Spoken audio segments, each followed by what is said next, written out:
So we're here with Devanand Somsingh and Priesnell Warren, and they are attendees at the regional conference here in Georgetown, Guyana. Of course, Devanand is from Suriname, a regular visitor and investor in Guyana.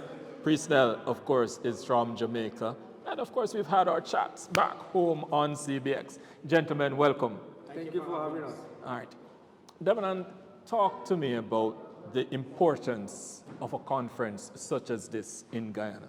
Guyana, it's very important. Thank you for you guys to having this. It's the second one. I was in the first time, and I wish that we have this more often, not only in Suriname, but not only in Guyana, in Suriname too. The most important thing is this: that is for network, to meet people, interact one-on-one, is knowledge. Is knowledge. For me, is a knowledge, because you don't know everything. And you listen what people speaks, and you make your notes. And then you go back and see what can benefit for you, for your organization, and your around circle. So it's very important to have these things. And I love to attend this. I love lots of networking. And so I miss Mr. Warren in a networking event. So very good organized, and I'm hopeful to see like this more from you guys. You had some concerns, or some feedback which you expressed in terms of, are we reaching the people that we want to reach? And how do you think the people are understanding what we're presenting to them? First of all, if you go to a conference, any conference, you have to understand what is the conference, what is the output for the conference, what you will benefit, and you will share. Stock market, in my knowledge, in the CARICOM, in the Caribbean, is new. Jamaica is way ahead, Trinidad is way ahead. I never know that Guyana had a stock market platform till yesterday. So if I was not going to be here yesterday, I will not know. And one big name they call Anand Bihari is the top from the security. Yeah, he's chairman from the GPT bank. So what we need to do, this is in Georgetown, we did it very well, good. The local council, mayor, what the case will be, they need to reach to the people in Guyana, example, Borbis, Region 6, Letham, Parika. So that is the local mayor, senator, chambers. Guyana have, I think, 9 chambers, or maybe 7. Because you have to reach to the last people. The person have to understand what is stock market, why Mr. Warner is in stock market, why you interfere with Mr. Somsingh. That person have to understand. Absolutely critical.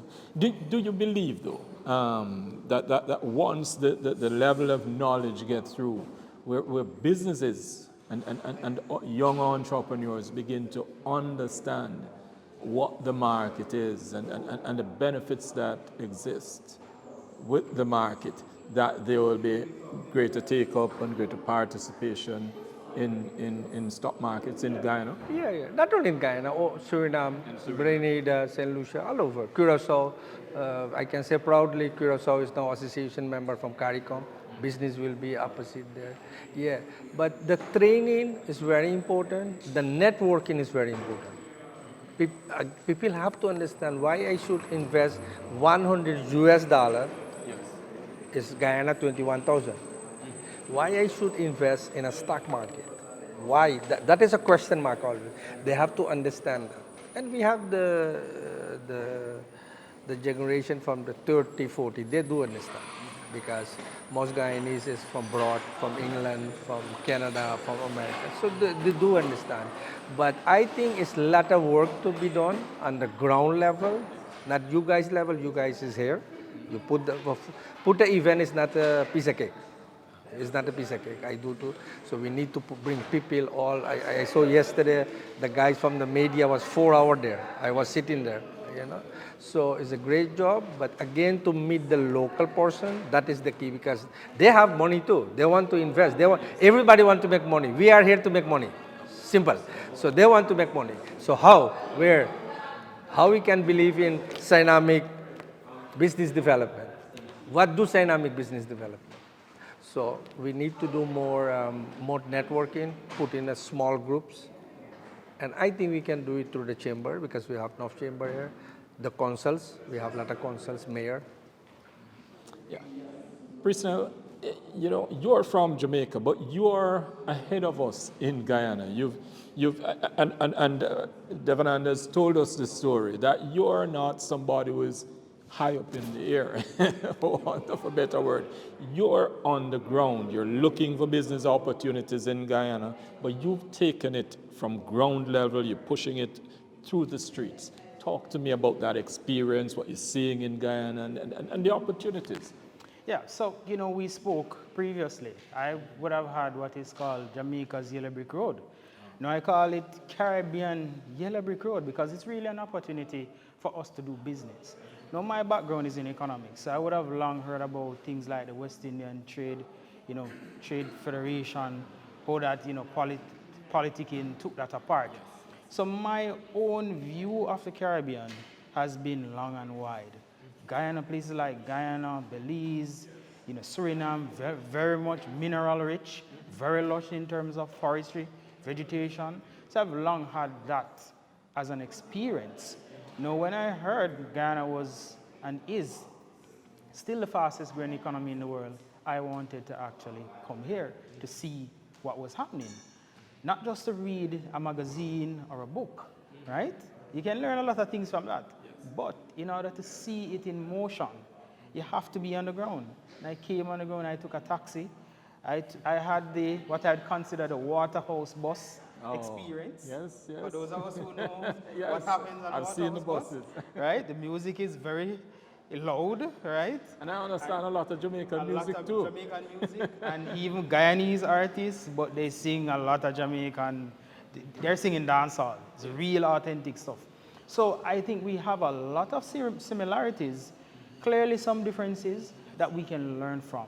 Shared experiences, I believe there's lots of opportunities to take from here, take from Jamaica back home to here in Guyana, and have that multiplicity of talent and dynamisms.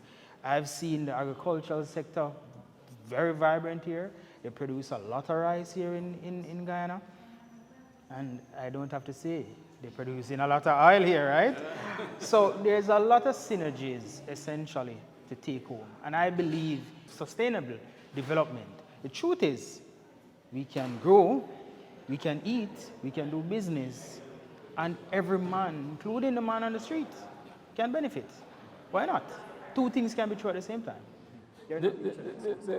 What I've seen at the conference, gentlemen, is a lot of Guyanese, yes, a lot of Jamaicans, yes, but there were persons from far and wide across the region. There's Trinidad, Eastern Caribbean, Dominica. I was only one from Suriname. Suriname.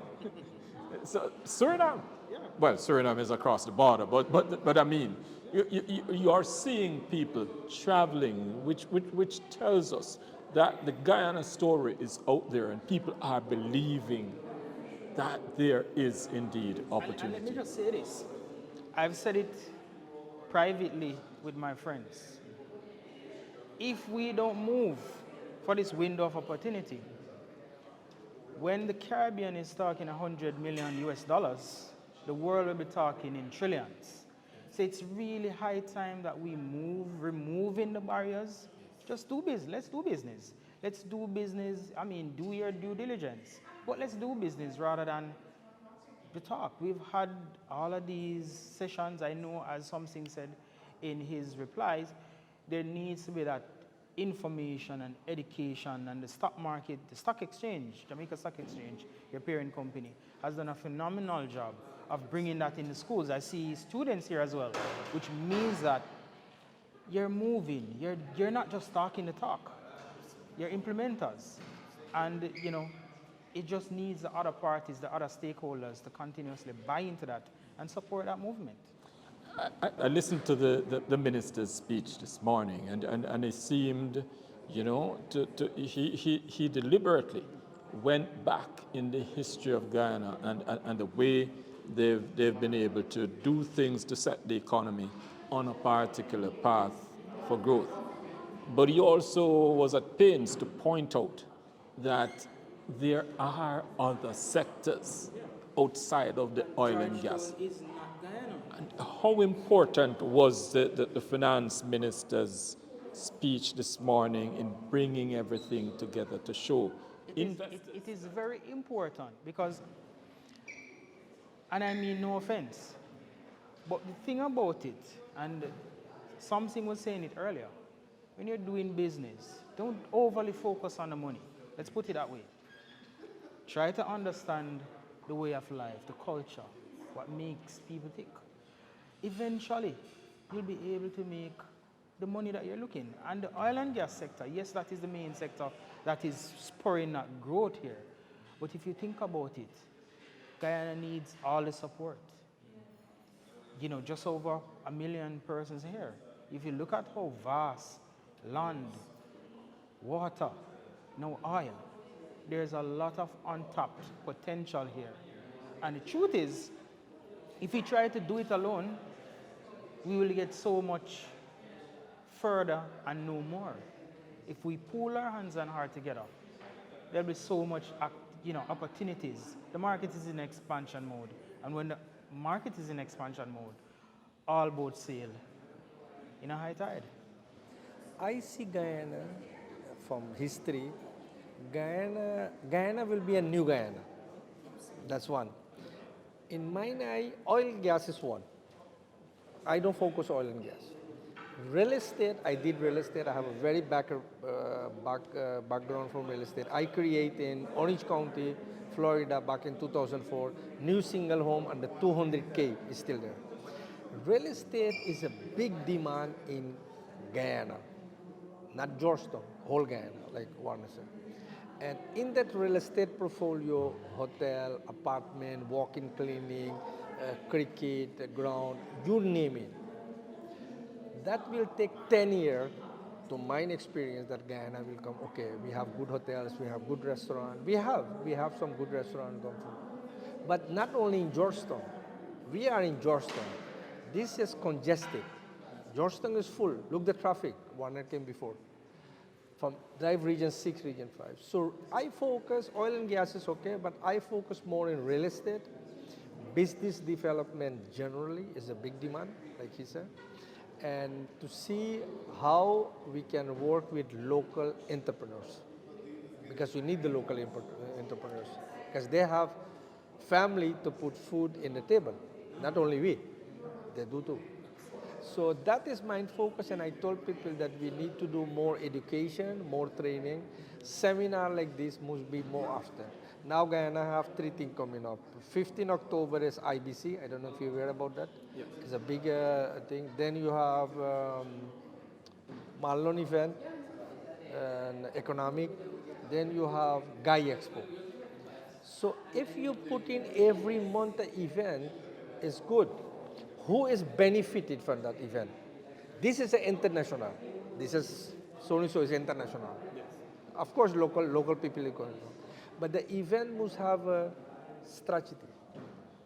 Why I should go to IBC? What is benefit for me or for my company? What I will gain, what I will knowledge, what I will change. And Guy Expo is every year, that is Guyana Expo.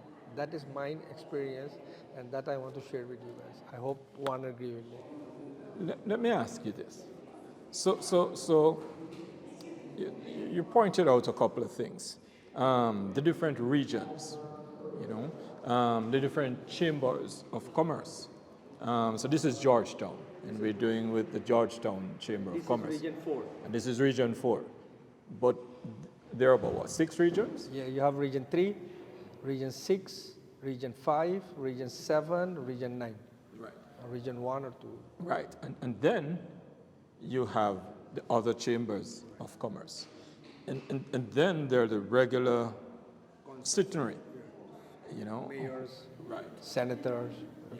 How do we get full participation of the citizenry in the growth that is Guyana, the new Guyana, how do we ensure that we don't have some people that get left behind?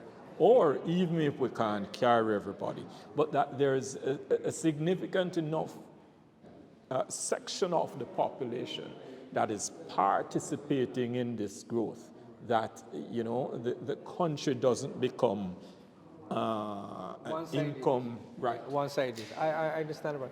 Mine view that's why for that is because in my relationship I know Lata Chamber. I'm active in Lata Chamber. What we need to do, we need after this event now tomorrow, everybody's gone. How people can reach? They will Google it. From tomorrow you will be on the side. Oh, we did Jamaica exchange. Blah blah. What is your local partner now here that the people can reach? They can call or they can app. Hey, cannot meet there, but Mr. Somsingh put in his group up. He have 250 entrepreneurs. Warner put in his group up. Marlon put in his group up.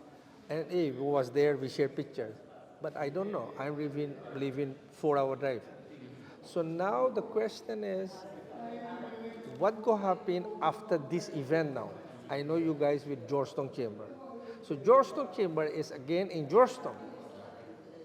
So do you guys think to discuss that they have to reach Region 3, Barbados, Region 3? We had a guy from Region 3 here, the consul, he left. What kind of arrangement is with Jamaica exchange stock? What is the arrangement? How you can reach? Suriname, I will go now because I have proof now that we met here. I have a badge. I will talk there. I don't think Suriname have a stock exchange platform. I did not know Guyana till yesterday. So we will discuss now that with entrepreneurs first. People who have money, they're going to invest. I'm right? So we're going to discuss that. I have a platform with 250 entrepreneurs. So it's a dialogue.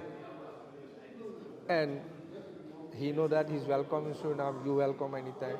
Maybe before the planning this, you guys 4 people should fly there, spend a week. And I'm open to that. Today I spoke to the Santo Domingo embassy. He never came to, I invite him to come because it's always to share. What we're going to share, that what we're going to do. Priesnell, you've been on the ground, you've been talking to the people,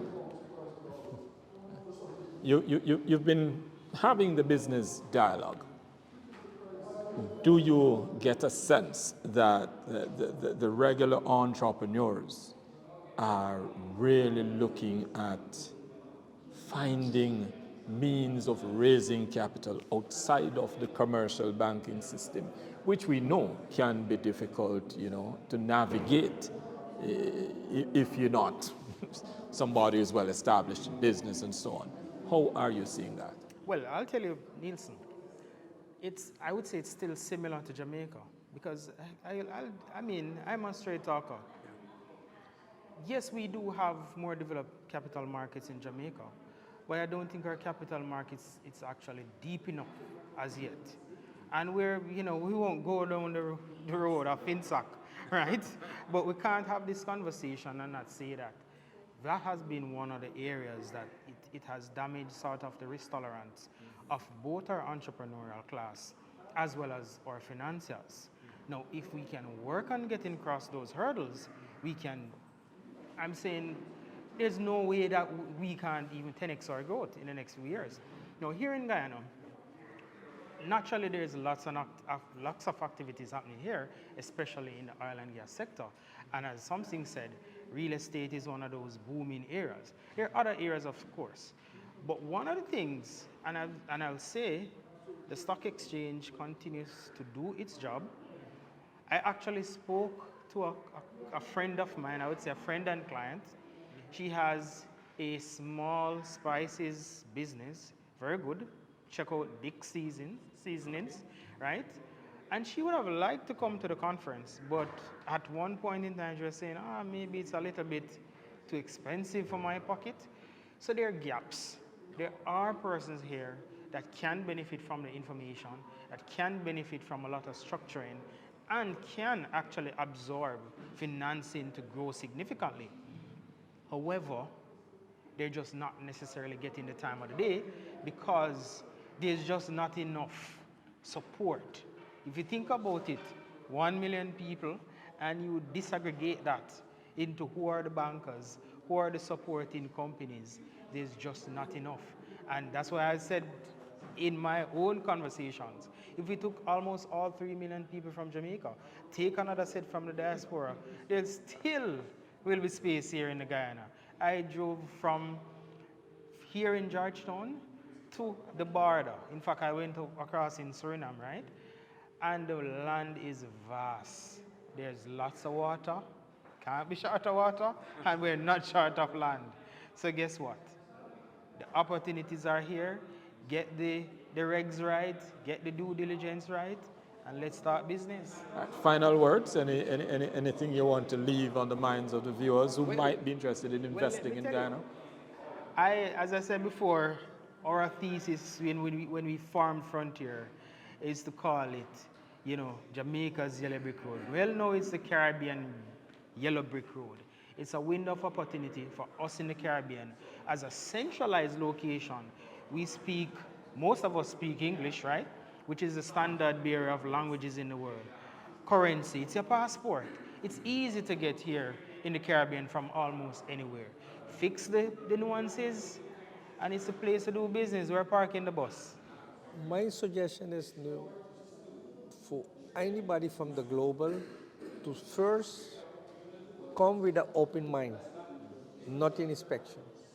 Meet local people. If not, you can do it. We provide all the service. And register company. First, then that is your base. Yes. You don't have to do it LLC, corporation. You can do sole proprietor. Register your company, you're on the ground, and then you take it from there. That service we provide Suriname, Guyana. Same thing in Suriname now. We have like 8 companies that same thing. They come now, first thing, they want to register company. So you're legal, you can operate and to do things. So that is my first suggestion to anybody. And we're looking with Mr. Warner to collaborate with Jamaican. Of course, is white, because I know him for a while, to see what we can do for Suriname and Guyana. Thank you very much for you to having me here. This was a pleasure meeting you, and I hope like to explore out of the box. Absolutely. All right, thank you very much, gentlemen. God bless you. All right, good.